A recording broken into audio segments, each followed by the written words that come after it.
नमस्कार दोस्तों। RG Kar medical college में घटी दुष्कर्म की घटना के बाद एक जर्मन कूतरू एक अच्छे डॉगी के जैसा अपने मालकिन के बचाव में कूद पड़ा है। लेकिन वेस्ट बंगाल की चीफ मिनिस्टर ममता बनर्जी पर ब्लेम डाला जा रहा है इस रिपीटेड लॉ एंड ऑर्डर के फेलियर के चलते। पॉलिटिकल स्लेवरी कर रहे ध्रुव राठी को मैं बताना चाहता हूं कि पश्चिम बंगाल की सीएम ममता बनर्जी पे ब्लेम केवल इसलिए नहीं डाला जा रहा क्योंकि वो स्टेट की सीएम है, होम मिनिस्टर है और हेल्थ मिनिस्टर है, और महिलाओं के साथ हो रहे दुष्कर्मों को रोकना लिटरली उस महिला की जॉब है। केवल इसलिए भी ममता बेगम को टारगेट नहीं किया जा रहा कि उसकी नाक के नीचे दुष्कर्म के, महिला उत्पीड़न के, महिलाओं के साथ हो रही हिंसा के केसेस बढ़ते जा रहे हैं। केवल इसलिए भी ममता बेगम पे ब्लेम नहीं डाला जा रहा कि उस पे पॉलिटिकल इंटरवेंशन के आरोप हैं। उन रेप केसेस में जहां पे मुख्य आरोपी या तो ममता बनर्जी के किसी करीबी पॉलिटिशियन का फैमिली मेंबर है या फिर कोई दूर का मित्र और सखा है। बल्कि इन सारे छोटे छोटे कारणों के विपरीत ममता बनर्जी पे सबसे बड़ा ब्लेम इसलिए डाला जाना चाहिए क्योंकि वो लिटरली रेप कल्चर को प्रमोट करती है, रेप के विक्टिम्स को ब्लेम करती है। पश्चिम बंगाल में वुमेन सेफ्टी की सबसे बड़ी शत्रु है। मुलायम सिंह की स्टेटमेंट की लड़कों से गलती हो जाती है और ममता बनर्जी की स्टेटमेंट की लड़की की ही गलती रही होगी जो वो इतना लड़कों से घुलती मिलती है। इन दोनों ही नीच विचारों में बीमारी बिल्कुल एक है, जहाँ पे तुम पीड़ित को धमकाते हो, उसे फर्दर विक्टिमाइज करते हो, उसके विपरीत पीड़ा देने वाले को, वो दुष्कर्म करने वाले को तुम डिफेंड करते हो, और अंत में दुग्गल साहब जैसे पालतू कूतरू तुम्हें डिफेंड करते हैं।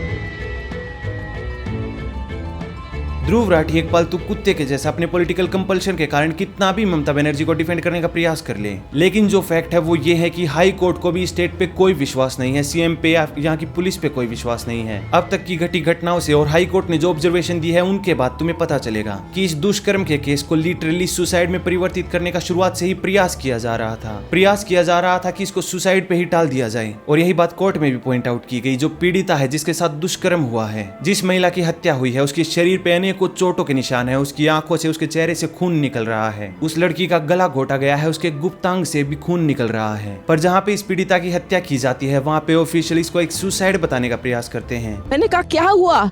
नहीं, मेरी लड़की ने सुसाइड कर दिया है, ये खबर आई है हॉस्पिटल से। मैंने कहा सुसाइड किसने कहा, कैसे? बोले नहीं, उन्होंने कहा कि ये सुसाइड हुआ है। पुलिस के द्वारा भी इस दुष्कर्म के केस को अननेचुरल डेथ के रूप में रजिस्टर किया जाता है शुरुआत में एक केस के रूप में, जो चीज कलकत्ता हाई कोर्ट को भी सस्पिशियस लगती है। Bedding, my lord, that was soaked with blood, and so was she was in a half-naked condition. But my lord, this most striking aspect is, my lord, the state registered a UD case, an unnatural death case, that is a case of suicide. So, my lord, this casts a reasonable apprehension about the conduct of the state, my lord. महिला victim के परिवारजनों को बता दिया जाता है कि आपकी लड़की ने आत्महत्या कर ली है। शरीर में कोई कपड़ा नहीं था, एक पाँव बेड के इस तरफ, एक पाँव बेड के इस तरफ मिला गया। जब तक पेल्विक गर्ल नहीं टूटता है, इस तरह दो पाँव को नहीं चीरा जा सकता है। इस केस में एविडेंस तक को मिटाने के आरोप लग रहे हैं। पश्चिम बंगाल की पुलिस से तो किसी ने आशा की ही नहीं कि वो इस केस को सोल्व भी कर सकते हैं, इसलिए ये पूरा केस सीबीआई को सौंप दिया जाता है। और पश्चिम बंगाल की कलकत्ता पुलिस तो 2 टके की इंटरनेट ट्रोल बन चुकी है, जो इंटरनेट पे जाके यूजर्स को लीगल नोटिस भेज के धमकियां दे रही है। इन यूजर्स को वो साइबर बुली कर रही है, और इस प्रकार की रिपोर्ट्स को माने जो कि यूजर स्वयं बता रहे हैं, तो उनकी लाइफ को बिल्कुल डिस्ट्रॉय कर रही है, केवल इसलिए क्योंकि ये यूजर भिन्न भिन्न इस प्रकार के इंसिडेंट्स के बारे में बात कर रहे हैं या इसी केस के बारे में बात कर रहे हैं। और यदि कोई यूजर कलकत्ता पुलिस की आलोचना भी कर दे तो उनका ट्विटर हैंडल उस व्यक्ति को ब्लॉक कर देता है। ये तुम्हारे ही अपने देश की पुलिस है, तुम्हारे ही टैक्स पेयर्स का पैसा है, जिसका लिटरली यूज किया जा रहा है पुलिस द्वारा केवल लोगों को साइबर बुलिंग करने के लिए। और इस सब के बाद भी वामपंथी ध्रुव राठी चाहता है कि तुम इस सीएम को, इस स्टेट को, सबको क्लीन चिट दे डालो। जो गलत कर रहे हैं, जिन पे गलत चीजों के आरोप है, उनको भी क्लीन चिट दे डालो, केवल इसलिए क्योंकि वो सब वामपंथी हैं। और अंत में चोर चोर मुसेरे भाई होते हैं, तो तुम भी वामपंथी हो, वो भी वामपंथी है, तो उनको क्लीन चिट दे देते हैं, उनके पोटेंशियल क्राइम्स को इग्नोर कर देते हैं, उन पे पर्दा डाल देते हैं। और यदि ये दुष्कर्म का केस पश्चिम बंगाल का ना होता, मान लो यूपी का होता, तो ध्रुव राठी इसको कैसे कवर करता इस केस को? हमें सोचने की आवश्यकता नहीं है, हमारे पास ऐसे अनेकों उदाहरण है ध्रुव राठी के ही चैनल से। ध्रुव राठी जब हाथरस के केस को कवर करता है तो थंबनेल पे ही योगी आदित्यनाथ की बड़ी ही बड़ी फोटो लगा देता है, और वीडियो में जो कवर अप वाला टाइटल है उसी के साथ तुम समझ सकते हो, इस थंबनेल के साथ तुम समझ सकते हो कि पूरी वीडियो किस बारे में होने वाली है। ध्रुव राठी हर छोटे बड़े इंसिडेंट का, सारी घटनाओं का, बड़े बड़े दुष्कर्मों का, सब का रिजल्ट एक ही रूप में ले आता है, एक ही पॉइंट पे सबको मिला देता है। सारी मोदी की गलती है, सारी योगी की गलती है, इन बीजेपी वालों की गलती है। ध्यान रहे, ध्रुव राठी के पास उस समय कुछ भी प्रूवन नहीं है, कुछ सर्कमस्टेंशियल भी नहीं है, उसके पास बस कॉन्स्पिरेसी थ्योरीज हैं जिनको वो गढ़ता जाता है। ऐसी ऐसी कॉन्स्पिरेसी थ्योरीज गढ़ देता है ध्रुव राठी। वो बताता है कि योगी आदित्यनाथ की कास्ट क्या है, जिस कास्ट आइडेंटिटी का कोई लेना देना है ही नहीं किसी दुष्कर्म के रेप के साथ, लेकिन वहां पे भी वो किस किस चीजों को कैसे कैसे कनेक्ट कर डालता है। वो बता डालता है कि सीएम की ठाकुर होने से इस चीज का क्या लेना देना है, और ठाकुर होना यहाँ पे किस प्रकार की पॉलिटिक्स को प्ले करता है। तो वहां पे वो ऐसे ऐसे कनेक्शन जोड़ डालता है जो स्वयं सीएम ने ना सोचे हो, पीएम ने ना सोचे हो। क्योंकि जैसा मैंने तुम्हें बताया, सारी कॉन्स्पिरेसीज को उसे एक ही दिशा में मोड़ना है, जहाँ पे वो बता सके कि योगी आदित्यनाथ बुरा है, ये सरकार बुरी है। हम सब जानते हैं कि ये पुलिस इंडिपेंडेंटली ऐसे एक्शन नहीं लेती। पुलिस अगर इंडिपेंडेंट होती तो खुद से ऐसी हरकतें नहीं करती। ऑर्डर्स जो आते हैं वो हमेशा ऊपर से आते हैं, पॉलिटिकल ऑर्डर्स आते हैं। क्योंकि सोचकर देखिए, पुलिस का क्या है, पुलिस क्यों यहाँ पर रेपिस्ट को बचाना चाहेगी, मर्डरर्स को बचाना चाहेगी, लेकिन एक पॉलिटिशियन ये करना चाहेगा कास्ट रीजंस की वजह से। ये अक्यूज किया जाता है कुछ लोगों के द्वारा कि यहाँ पर जो रेपिस्ट हैं वो ठाकुर कास्ट के हैं, जिस कास्ट के योगी आदित्यनाथ खुद हैं, इसलिए उन्हें बचाने की यहाँ पर पूरी कोशिश करी जा रही है, ऐसा कुछ लोग कहते हैं। ऐसी सारी वीडियोस में ध्रुव राठी का उद्देश्य केवल एक ही होता है कि इन दुष्कर्म के इंसिडेंट्स का कैसे प्रयोग किया जा सकता है सरकार के विरुद्ध लोगों को खड़ा करने के लिए, उनको एक साथ लाने के लिए, ताकि वो इसका विरोध कर सके, इस सरकार का, इस आइडियोलॉजी का, इस गवर्नमेंट का। वहाँ पे ध्रुव राठी के लिए ये केवल पॉलिटिकल स्कोरिंग का विषय है। और यदि तुम्हें लगता है कि मैं गलत हूँ, चिंता की बात नहीं है। हम उसकी वर्तमान की पश्चिम बंगाल की कवरिंग को भी देखेंगे कि उसकी उसी प्रकार की कंसिस्टेंसी मेंटेन्ड है या नहीं है। और ये सब कुछ तुम्हारी आंखों के सामने है, कंसिस्टेंसी मिसिंग है। पश्चिम बंगाल के दुष्कर्म को इसी प्रकार जब वो रिपोर्ट कर रहा है तो उसे एक शॉर्ट वीडियो बना के छोड़ देता है। इस प्रकार थंबनेल में वो ममता बेगम का बड़ा सा ड्रामेटिक फोटो नहीं लगाता जहाँ पे वो उसको विलन के रूप में पोर्ट्रे कर सके, और लिटरली यहाँ पे जो कवर अप के आरोप लग रहे हैं उनको भी अपने टाइटल में दे सके, जैसे वहां पे वो दे रहा है। इस केस में तो हाई कोर्ट तक अपनी स्टेटमेंट दे रही है, वो तक अपनी चिंता जता रही है स्टेट के प्रति। पर फिर भी ध्रुव राठी की कोई सिमिलर रिपोर्टिंग तुम्हें देखने को नहीं मिलती, जैसी रिपोर्टिंग उसने हाथरस में की है, दूसरे रेप केसेस में की है। ध्रुव ममता बेगम को ब्लेम से क्यों बचाना चाहता है, जहाँ दूसरे केसेस में, दूसरी स्टेट्स में जहाँ पे बीजेपी की सरकार है, वहाँ पे ध्रुव राठी ये बात कहने को तैयार है कि स्टेट की लॉ एंड ऑर्डर की सिचुएशन, उसके लिए वहाँ की सीएम, वहाँ की गवर्नमेंट उत्तरदायी है। यही बात ध्रुव राठी पश्चिम बंगाल के विषय में क्यों नहीं बोलता, वहाँ पे वो क्यों मुंह फुला के बैठ जाता है, वहाँ पे उसे कंसिस्टेंसी मेंटेन करने में दिक्कत क्यों हो रही है, क्यों उसे लगता है कि उसकी मालकिन पे दोष डाला जा रहा है। आगे पश्चिम बंगाल के आरजीकर मेडिकल कॉलेज में हुई हिंसा के बारे में वो ये नहीं कह रहा कि शासन प्रशासन की गलती है जैसी बाकी स्टेट्स में है, वो ये भी नहीं कह रहा यहाँ पे किसका दोष हो सकता है, जो कि लिटरली वो दूसरे केसेस में दूसरे स्टेट्स वाले में बता देता है कि आरोप कैसे लग रहे हैं, किसकी गलती हो सकती है। यहाँ ध्रुव राठी को इस बात का भय है कि कहीं मालकिन ममता बेगम के ही लोग ये ना रहे हो जिन्होंने हिंसा की है, इसलिए चुप रहता हूँ, वरना मालकिन गुस्सा हो जाएगी, मेरा इकोसिस्टम गुस्सा हो जाएगा। मैं कहूंगा ध्यान से देखो ध्रुव राठी कैसे मैनिपुलेट करता है अपने व्यूअर्स को। देखो ध्रुव राठी कैसे ब्लेम को शिफ्ट करने के लिए वही घिसी पीटी बातें कहता है जो तुम्हें सुनने को मिलती है हर किसी से, वही सुनी सुनाई बातें जिसमें कुछ भी पर्टिकुलर नहीं होता, सब कुछ सुना सुनाया होता है। और ऐसे दुष्कर्म के केस में जहाँ पे उसे अपनी मालकिन को बचाना है, वो ब्लेम किस पे शिफ्ट करेगा, वही अपना एक एवरलास्टिंग विलन है जिसको हम कहते हैं समाज। इस प्रॉब्लम को अगर हमें सॉल्व करना है तो 3 कारण है जिनकी बात हमें करते रहनी पड़ेगी। पहला, समाज का पेट्रियार्कल माइंडसेट। वो इस केस के पर्टिकुलर के बारे में बात ना करके वीडियो को अधिक से अधिक वेग रख के दोष सारा समाज पे इसलिए दे रहा है क्योंकि उसे पता है कि यदि वो दोष समाज को देगा तो ये अधिक समाज के बीच में एक्सेप्ट हो जाएगा, क्योंकि समाज में भी लोग यही सोचते हैं कि समाज की ही गलती है। एक एक करके लोग पर्टिकुलर्स के बारे में बात नहीं करना चाहते, वही वेग बातें कहना चाहते हैं और सुनना चाहते हैं। वो ये भी नहीं बताता कि पश्चिम बंगाल के जिस समाज में ये दुष्कर्म हुआ है उस समाज की सबसे पावरफुल पोजीशन पे कौन है। स्वयं एक महिला है जो सीएम है, होम मिनिस्टर है, हेल्थ मिनिस्टर है और पता नहीं कितनी मिनिस्ट्रीज होल्ड करती है, और वही महिला सबसे ज्यादा दुष्कर्म के पीड़ितों को ब्लेम करती है। दूसरा, विक्टिम ब्लेमिंग। समाज में रेप के लिए हमेशा औरतों को ही जिम्मेदार ठहराया जाता है। विक्टिम ब्लेमिंग वाले पॉइंट तक को उठा रहा है जर्मन कूतरू, लेकिन फिर भी इस फैक्ट को नहीं बता रहा है कि उसकी मालकिन ममता बेगम सबसे ज्यादा विक्टिम ब्लेमिंग करती है। बिना एविडेंस के वो पोटेंशियल बलात्कारियों को क्लीन चिट तक देने में लगी रहती है, और जांच शुरू होने के बाद पोटेंशियल एविडेंस दिखने के बाद भी वो एक डाउट क्रिएट करने का प्रयास करती है कि क्या रेप हुआ भी है या नहीं हुआ, और यदि हुआ भी हो तो ये लड़की की गलती कैसे हो सकती है। इस चीज को वो एक्सप्लेन करने का प्रयास करती है कि कैसे लड़की की ही गलती रही होगी, उसी की गलती है कि वो इतना घुलती मिलती है लड़कों से, और क्या कहीं वो प्रेग्नेंट तो नहीं थी। इस प्रकार के बहाने तक वो बनाने का प्रयास करती है। इन सारे केसेस में उसके पास कोई एविडेंस नहीं होता, बस हवाई बातें होती हैं अपने क्लोज एलाइज, अपने पॉलिटिकल फ्रेंड्स को डिफेंड करने के लिए जिन पे रेप के सीरियस आरोप लगे हैं। और रेपिस्ट को पॉलिटिकल सपोर्ट मिलना। लोग बात तो करते हैं ऐसे इंसिडेंट्स के बाद कि रेपिस्ट को फांसी चढ़ा देना चाहिए,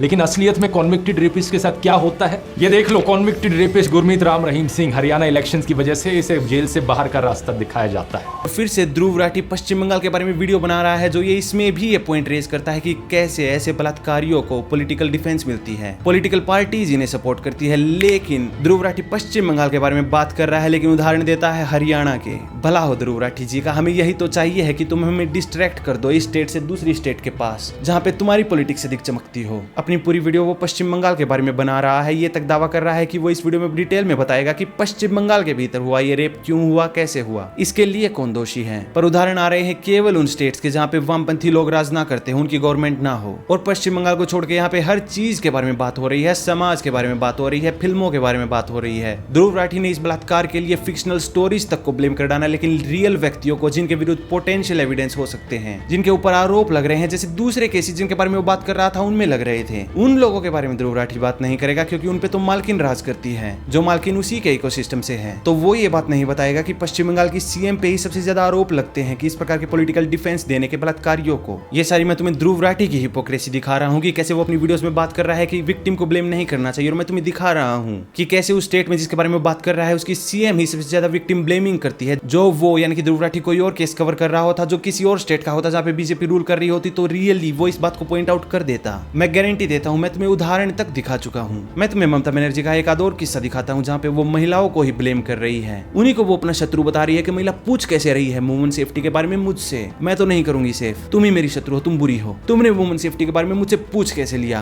My question is that do you think how these recent women cases are being, crime cases are being dealt with, is it dealt in a right way? ये एक पुराना इंटरव्यू है जहाँ पे पश्चिम बंगाल की महिलाएं बहुत अधिक चिंतित है पश्चिम बंगाल की बुरी स्थिति को देखते हुए कि इस स्टेट में महिलाओं की दुर्गति होती जा रही है, महिलाओं के लिए जीना और अधिक कठिन होता जा रहा है, दुष्कर्म की घटनाएं बढ़ रही है, वुमेन सेफ्टी के लिए समस्याएं उत्पन्न हो रही हैं। ये सारी बातें, ये सारी फीलिंग्स ये सीएम को एक्सप्रेस करती है, ये सोचते हुए कि सीएम इनकी बात को समझने का प्रयास करेगी, महिलाओं की सेफ्टी के बारे में सोचने का प्रयास करेगी, लेकिन इसका विपरीत होता है। ममता बेगम एकदम से डिफेंसिव हो जाती है, क्रोध में फटने लगती है, और इन्हीं सारी लड़कियों को, जो सारी लड़कियां चिंतित है वुमेन सेफ्टी के बारे में, इन्हीं को कहने लगती है, इन्हीं को डराने धमकाने लगती है, इनकी और उंगलियां पॉइंट आउट करके कहती है कि तुम तो मेरी शत्रु हो, मैं तो तुमसे बात ही नहीं करूंगी, तुम तो सीपीएम वाली हो सकती हो, तुम तो माओइस्ट हो सकती हो। ममता बेगम ये कुछ भी रैंडम लेबल इन लड़कियों पे लगाने को तैयार है ताकि इन लड़कियों के प्रश्न का उत्तर उसे ना देना पड़े, वुमेन सेफ्टी के बारे में उसे बात ना करनी पड़े। I'm from Presidency College, and you just spoke about goons and how you don't support them. Well, ma'am, the conduct of certain people like Mr. Madan Mitra and Orabul Islam, they have left a bad taste in the mouth for most of us. It has disturbed us, and people in power should be acting in a more responsible way, ma'am. I must tell you, you are a CPM cadre. This team, you only 50% here. Out of 50%, you tell me who are asking the question. There are so many things. No, there are so many things. These are the three issues. CPM and Maoist, they are working together. They are the Maoist cadre, I am telling you. We're coming to we them have with lots of other cadres. issues. This is wrong. I am not. I cannot reply the CPM question. They are the Maoist students. I can, even you can ask their all the details.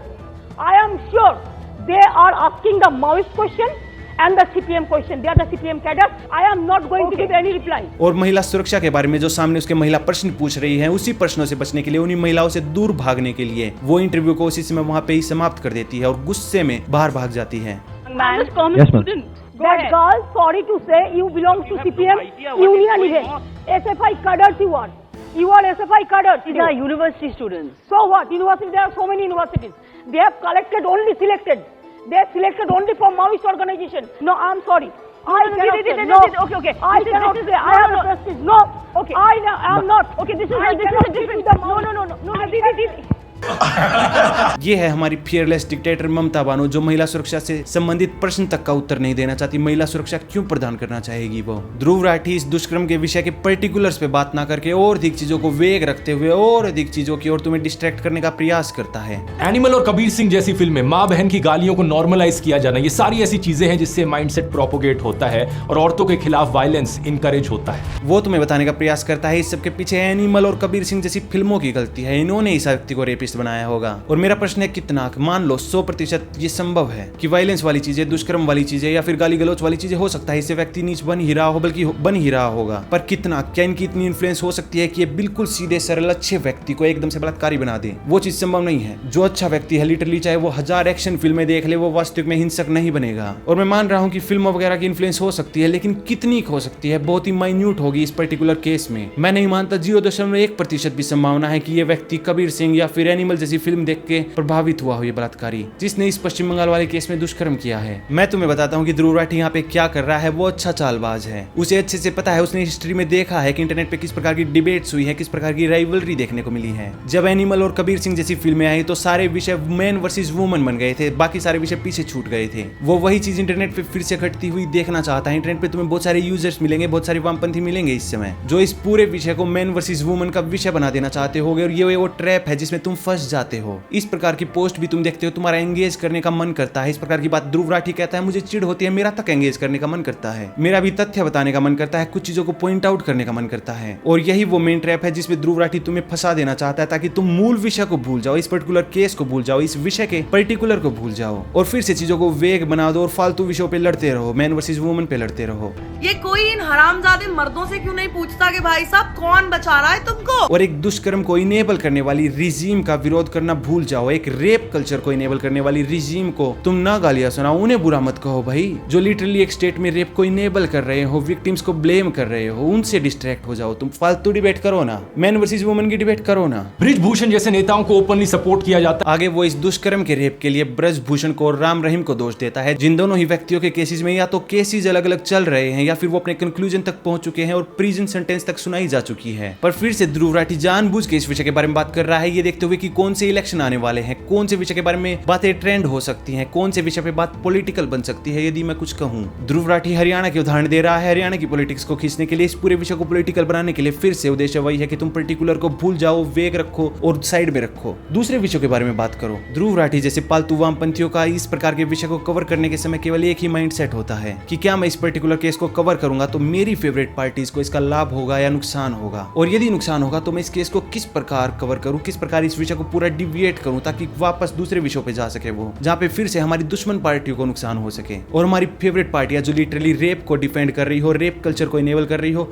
उसको भी हम सुरक्षा प्रदान कर सके, क्योंकि है तो हमारे ही। अंत में चोर चोर मुसेरे भाई। ध्रुव राठी बिल्कुल यही सोचता है कि यहाँ पे कितना भी रेप कल्चर इनेबल हो रहा हो, लेकिन ये हमारे ही लोग हैं, ये हमारे ही वामपंथी है जो यहाँ पे पश्चिम बंगाल में पावर में है, तो इसलिए इनको कोई हानि नहीं पहुंचनी चाहिए। चाहे दुष्कर्म करने वाले निकल जाए, बच जाए, उससे कोई फर्क नहीं पड़ता भाई। पॉलिटिक्स इंपॉर्टेंट है, डिस्ट्रक्टिव आइडियोलॉजी अधिक इंपॉर्टेंट है। ध्रुव राठी को इस समय अब अधिक अनुभव है, ये वर्षों का अनुभव हो चुका है। अब तो उसे अच्छे से पता है डाटा को कैसे मैनिपुलेट करना है। कहीं पे कोई सर्वे आ रहा है जो कि पूरा का पूरा फेक है, केवल 500 लोग जो एक पर्टिकुलर आइडियोलॉजी से आते हैं, और वो 500 लोग यदि मिलकर कह दे कि भारत बुरा है, भारत घटिया है, भारत महिलाओं के लिए सबसे अनसेफ है, चाहे रियलिटी उसके बिल्कुल विपरीत हो, चाहे रेप रेट उन देशों का बहुत अधिक हाई हो, जो दूसरे देश उस सर्वे में अधिक अच्छे दिख रहे हो, अधिक सेफ दिख रहे हो, ध्रुव राठी फिर भी उस सर्वे को उठा लेगा, क्योंकि उसे भारत को बुरा दिखाना है। वहां पे सैंपल साइज बहुत छोटा है, केवल 500 लोग हैं, एक पर्टिकुलर आइडियोलॉजी के हैं। फिर भी ध्रुव राठी उस सर्वे से भारत को सबसे महिलाओं के लिए अनसेफ देश बताने का प्रयास करेगा, जबकि ये सर्वे लिटरली उसी के प्रिंसिपल के विरुद्ध जाता है, जिसमें वो अच्छे से जानता है कि वो फेक न्यूज फैला रहा है। इसको साइड में रखो, पर ध्यान में रखो, इसके विपरीत कहीं पे वो कुछ और कवर कर रहा होता है, फिर वो याद दिलाता है कि सैंपल साइज इंपॉर्टेंट है, 500 लोगों से काम नहीं चलेगा। वो तो कुछ भी फेक छाप सकते हैं। यदि तुम्हें कुछ रियलिटी जाननी है सर्वेस के आधार पे, तो सैंपल साइज बड़ा होना चाहिए, हजारों में होना चाहिए, 40-50 हजार एक सैंपल साइज ठीक ठाक होता है। ध्रुव राठी दूसरे स्थानों पे इस बात को एक्सेप्ट भी कर लेगा, लेकिन अपनी उस रिपोर्ट को डिलीट नहीं करेगा, हाइड नहीं करेगा, वहां पे उस फेक न्यूज को चलने देगा जहां पे उसे भारत को बुरा दिखाना हो, घटिया दिखाना हो। एक और सर्वे आता है जो दिखाता है कि भारत सबसे असुरक्षित स्थान है महिलाओं के लिए पूरी पृथ्वी पे। केवल 548 लोगों के सैंपल साइज वाले इस सर्वे का प्रयोग करते हुए ध्रुव राठी भारत के विरुद्ध प्रोपेगेंडा करता है कि भारत पृथ्वी पे महिलाओं के लिए सबसे अनसेफ देश है। इंडिया में जब BARC सैंपल साइज लेता है अलग अलग टीवी चैनलों की TRP कैलकुलेट करने के लिए, उनका सैंपल साइज पता है कितना होता है? अप्रैल 2020 की रिपोर्ट के अकॉर्डिंग 44,000 हाउसहोल्ड्स का सैंपल साइज। ये जो नंबर है यहाँ पर 30,000 40,000 का, ये एक बहुत अच्छा नंबर होता है सैंपल साइज का। तो ध्रुव राठी के संसार में दो बड़े शहर जैसे कि दिल्ली मुंबई, जिनमें लाखों लोग रहते हैं, लाखों लोग व्यापार करते हैं, ये दो बड़े शहर पूरे भारत के व्यापार का प्रतिनिधित्व नहीं कर सकते, चाहे सैंपल साइज यहाँ पे कितना भी बड़ा हो। पर ध्रुव राठी के संसार में केवल 548 लोग संसार भर की 3 बिलियन महिलाओं को रिप्रेजेंट कर सकते हैं, जिनमें से केवल 4 भारतीय भारत की 60 करोड़ महिलाओं को रिप्रेजेंट कर सकती हैं। ये केवल सिलेक्टिविज्म नहीं है, ये शुद्ध रूप में इंफॉर्मेशन जिहाद है, जहाँ पे भारत के विरुद्ध जो भी आर्टिकल आए, जो भी प्रोपेगेंडा आए, जो भी सर्वे आए, चाहे वो सर्वे कितना भी फ्लॉड हो, फ्रॉड हो, यदि वो भारत को गाली दे रहा है, यदि उसका प्रयोग करते हुए भारत को बुरा दिखाया जा सकता है, तो ध्रुव राठी उसका प्रयोग करेगा। स्कूल में पढ़ाई पे ध्यान तो ढंग से कभी दिया नहीं, तो कहाँ मुझे जानकारी होगी स्टैटिस्टिक्स की। और ध्रुव राठी के इस दोगलेपन का भी अंत नहीं हुआ है, ये दोगलापन अभी और भी आगे चलेगा। इसके बारे में हम और भी आगे भविष्य में बात करेंगे। आज की इस वीडियो में बस इतना ही। वीडियो को लाइक करो, शेयर करो, इस चैनल को अवश्य सब्सक्राइब करो। उसके सिवाय ऑल नोटिफिकेशन जरूर टर्न ऑन करो। धन्यवाद।